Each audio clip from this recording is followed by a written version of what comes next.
back with a Caleb Sailors, multimedia journalist to SuperTalk Mississippi News.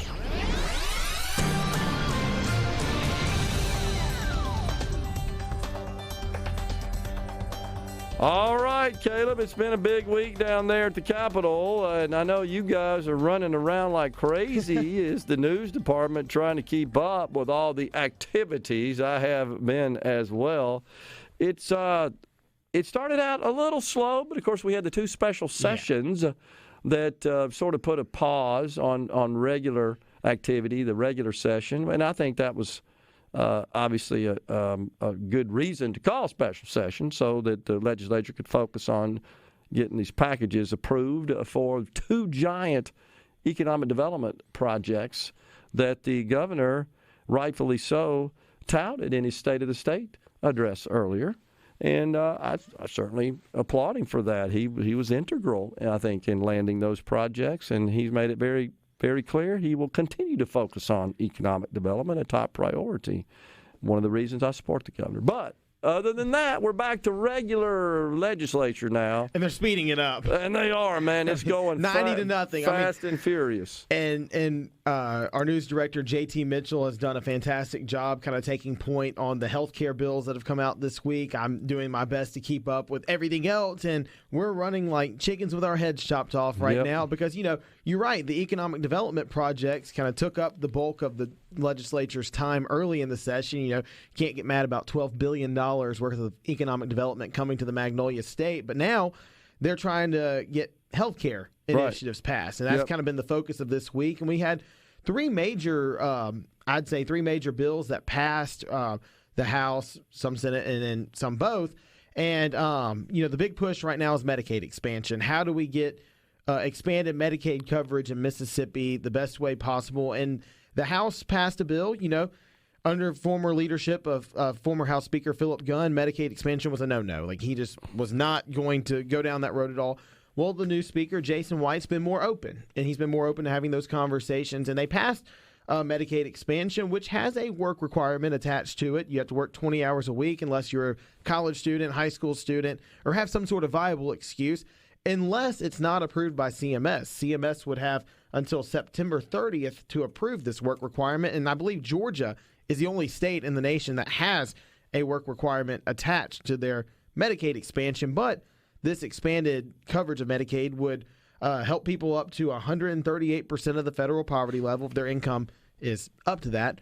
And it would probably cover around 200,000 Mississippians if passed. Now, this has to go to the Senate. The Senate has their own Medicaid expansion bill that has to be passed by Tuesday if it wants to continue. And I've heard from the Senate, from that side of the chamber, that they're going to look at their bill first. They're going to try to pass theirs first, and then allow lawmakers on both sides, both chambers, to kind of review both documents, the Houses and Senates, and kind of form the perfect Medicaid expansion solution for Mississippi. Now, when you get to the governor, he's expressed his disdain for Medicaid expansion, calling it Obamacare expansion, saying that the bill that came from the House looked similar to something that would be authored by Chuck Schumer or prominent Democrats in national leadership. And so that might be a hurdle they have to overcome as the governor's desk, but we'll see. Yeah.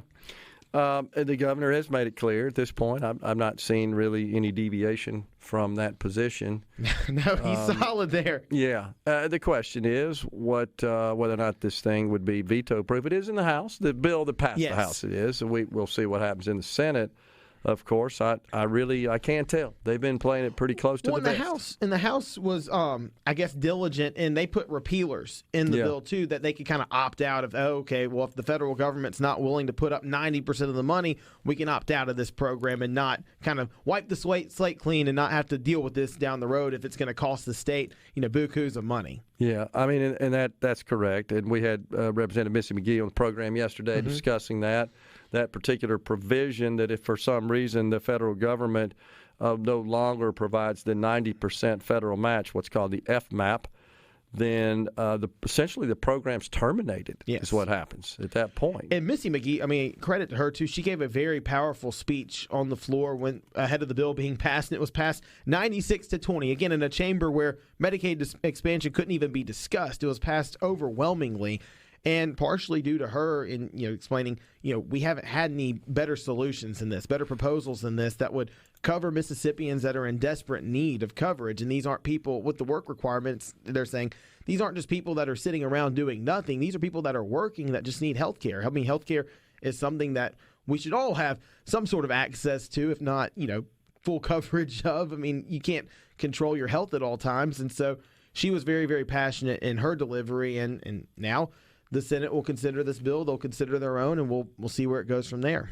Yeah, it's interesting. This may be as high profile a measure, honestly, that I can remember. Oh yeah, where you've got something that historically has not really gotten any traction. All of a sudden, now it not only gets traction, it passes on an overwhelming it's full vote. Speed now. Yeah, and we got the Senate working on their version, and we got the governor who says that I can't support this. So should be plenty of for us to track and analyze and talk about. So what about the prisons in the state of Mississippi? Let me get to that real quick. I want to discuss prior authorization real quick before we get to the prisons. The governor had something to say about that, too? And look, and you see an example where the governor doesn't agree with the legislation that was passed in its entirety. He was kind of hesitant to support. He has concerns about how this prior authorization bill would affect the state plan. He doesn't want state employees to have to pay more for their insurance coverage or insurance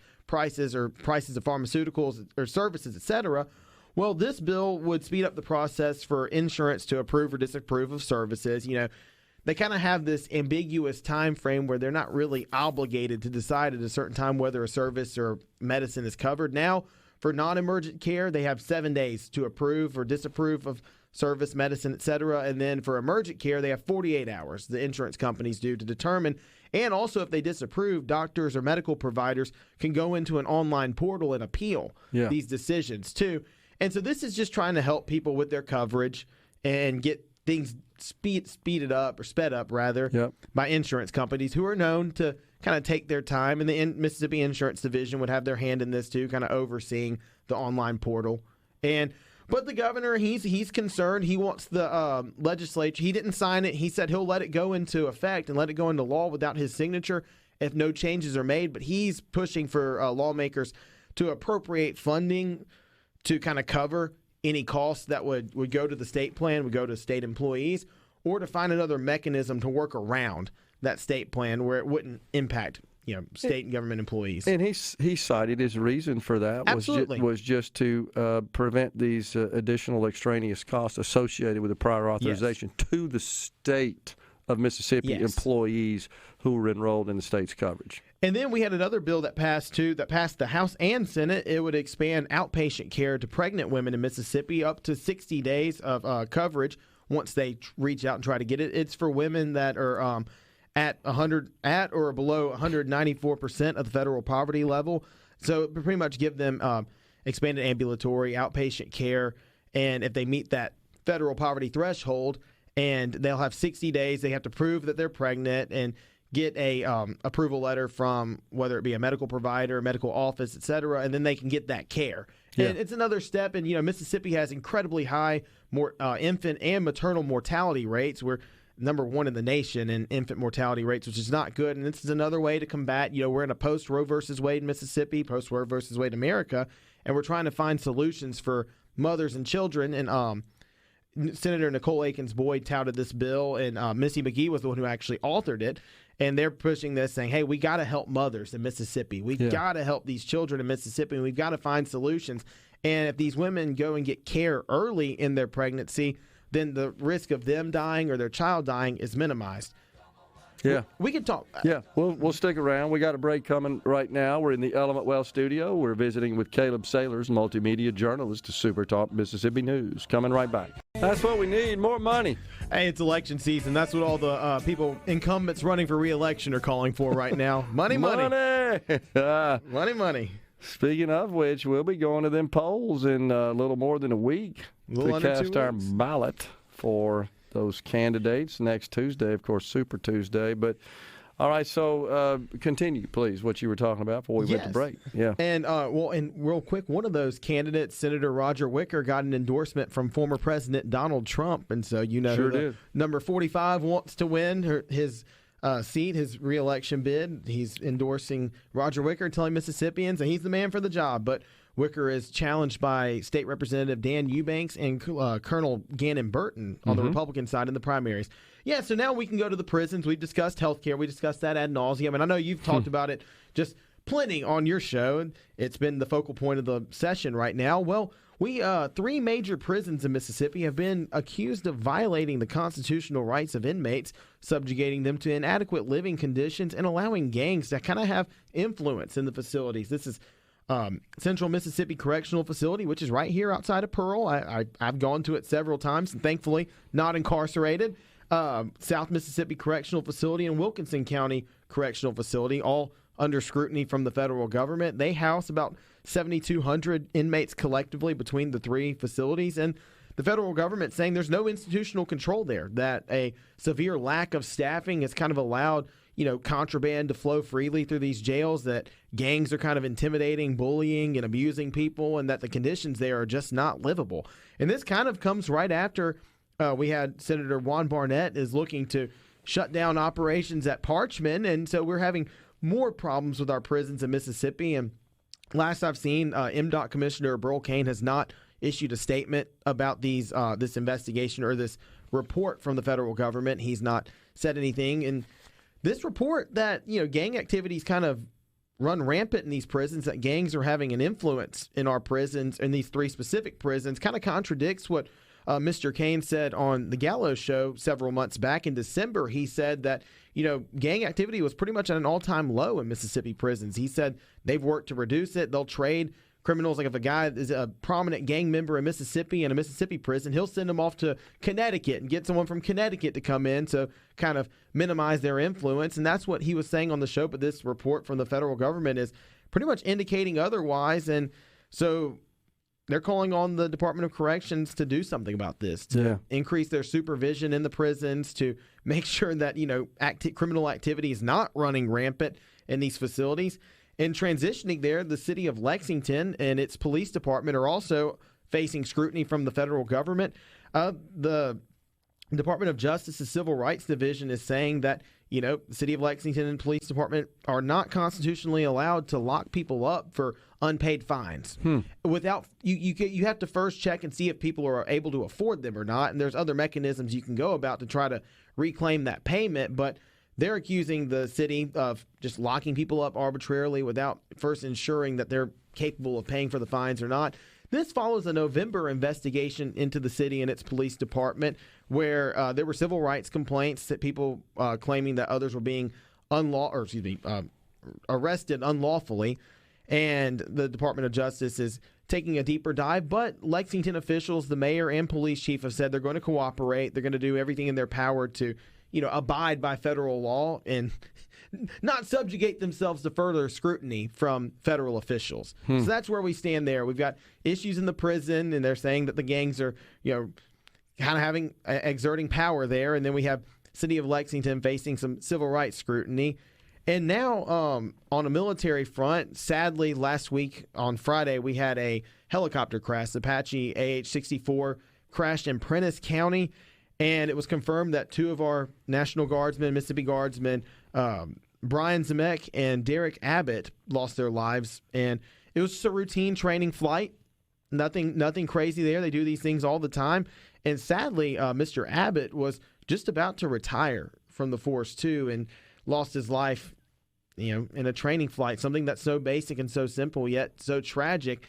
And so now the National Guard has ordered for an aviation safety stand down. So basically, no flying, none of these flights, none of these training flights right now until they can review their policies and procedures. And there was another incident that had happened about a month before this one in Mississippi, in Arizona, I believe. And they're like, okay, this isn't safe. People are dying. We're losing our soldiers. We can't have this happen. We need to review these procedures. And my thoughts and prayers do go out to the family of the two Mississippi men that lost their lives. I mean, the president sent a word down. President Joe Biden, offered his condolences to the families. Obviously, Governor Tate Reeves issued a statement on Saturday and revealed their names and identities of these two men. But it just shows you the risk and sacrifice that, men and women who sign up for service, the kind of sacrifice they embody. They know that this job has risk, even domestically here on a routine training flight. Like every minute you have is precious and it's a gift, and it just kind of puts things into perspective of what these people really do for our country and how much they do for us. And if you're having these incidents happening here, imagine what the ones overseas that are actually in combat are going through. It's a sobering thought. Yeah, very sad deal, no doubt about it, and grateful to our state leaders for all stepping up on this as well. Absolutely. Being involved, and grateful to the president as well. So what's going on in the sports world? We got any updates there? Gerard, big update. One thing I told you off the air a couple weeks ago was that Ole Miss was delayed on its Nike shipment coming in. Well, they've got all their baseball jerseys in now. This is the big news of the week. Ole Miss has all of its baseball jerseys. I've got that confirmed from a source within the baseball program who actually sent me a picture of the new cream color jerseys. And you and I both said we didn't like them at first. I saw a firsthand look at it. They look really good. The Rebels take on Iowa this weekend. Iowa's ace pitcher throws about 102 miles an hour, but he walks a lot of guys. So Ole Miss has gotten the bats going down the stretch in the past week. They've scored 12 runs in their past 12 or more runs in their past 4 games, and really getting hot offensively. Pitching is still a work in progress, but Mike Bianco has made a pitching change, so you'll see new starters in the weekend rotation. Gunnar Dennis will take the mound today. Mississippi State, they won Game 1 of their series versus Mount St. Mary's, and today's game has been delayed. It'll be moved to tomorrow because the weather in the Golden Triangle is supposed to be pretty rough. So they've got a 1-0 start early on Mount St. Mary's. Mount St. Mary's not a good baseball program. They've only won 1 game this season and didn't look very good yesterday. State things got a little iffy in the top of the 8th inning, but State handled their business and took over and took care of the game, and I'd predict them to sweep that one. Southern Miss faces Indiana State this weekend, and Indiana State was a team that was supposed to host a regional last year, but they were denied because they didn't have the facilities and infrastructure to host an NCAA tournament event. But very, very good baseball team, got a very good coach, and that'll be a very fun series at Pete Taylor Park. I expect that one to go down to the wire either way. One of the two teams will win 2 out of 3 of those. Hitting 102 is pretty hard. Yeah. I'm not thinking a lot of people are going to get around on that. Unless he can't hit the strike zone. If he's hitting 102 in the dirt, then oh well. But yeah, it's hard to hit that. He'll have a career in the majors for sure. Man. And on the basketball front, Mississippi State, they defeated Auburn earlier in the season. Well, they'll take on the Tigers in Auburn, number 11 Auburn, at 3 p.m. tomorrow. State right now is locked in as an 8 or 9 seed in the NCAA tournament, looking really good. They had a tough loss earlier in the week to Kentucky. Kentucky, one of their guards hit a buzzer beater to win that game. But it could have gone either way. And State's look like one of the better teams in the SEC down the stretch. They're big, they're physical, grab a lot of rebounds, they're tough. And then Josh Hubbard, freshman from MRA, is just electric. He can shoot, he can score from anywhere. Ole Miss, on life support, trying to get into the NCAA tournament, fell by 15 to Alabama earlier in the week in a game where they played very well offensively, just lapsed, couldn't stop anything on the defensive side, and then couldn't grab rebounds. Alabama grabbed 14 offensive rebounds, hit 15 three-pointers. Well, they'll take on Missouri. Missouri's winless in conference play. It's a must win for Ole Miss. They really need to win their next 3 and then 2 in the SEC tournament to kind of get in March Madness talks. And then Southern Miss don't really have a chance at the NCAA tournament unless they win the Sun Belt tournament, but they take on Louisiana Lafayette. They're the University of Louisiana, but I still call them Louisiana Lafayette because I'm a traditionalist. They'll take on Louisiana at 7:30 on Saturday, tomorrow, and the Golden Eagles they're playing decent basketball, but they're trying to find a way to get into the tournament. They're going to have to win their conference most likely. So we've got a big weekend of sports. Baseball, favorite pastime in Mississippi, especially this time of year. People can go out and enjoy the beautiful weather. Not in Starkville. It's going to be rough weather tomorrow, but watch their teams take the mound and kind of see what they're made of. Last year, Ole Miss and Mississippi State were pretty rough. Southern Miss went to the Super Regionals, had a chance at Omaha, but they're under new leadership now with Christian Ostrander, and so we'll see how everything plays out this weekend. We hadn't even gotten to conference play yet. They got to get hot early before we get to conference play, because conference play is going to be tough, especially in the SEC. Boy, is it ever. It's going to be an interesting year for sure. Maybe one of these teams can get back to the big dance, as they say. If any of them do it, I would say Ole Miss, because of how hot their bats have been. If they can figure out pitching, their bullpen's really good. The bullpen's incredible. Just starting pitching has been a struggle. Yep. All right, Caleb. Appreciate it, man. Thanks for coming in. Caleb Savers, everyone. Multimedia Journalist, SuperTalk Mississippi News. We're coming right back in the Element Well studio.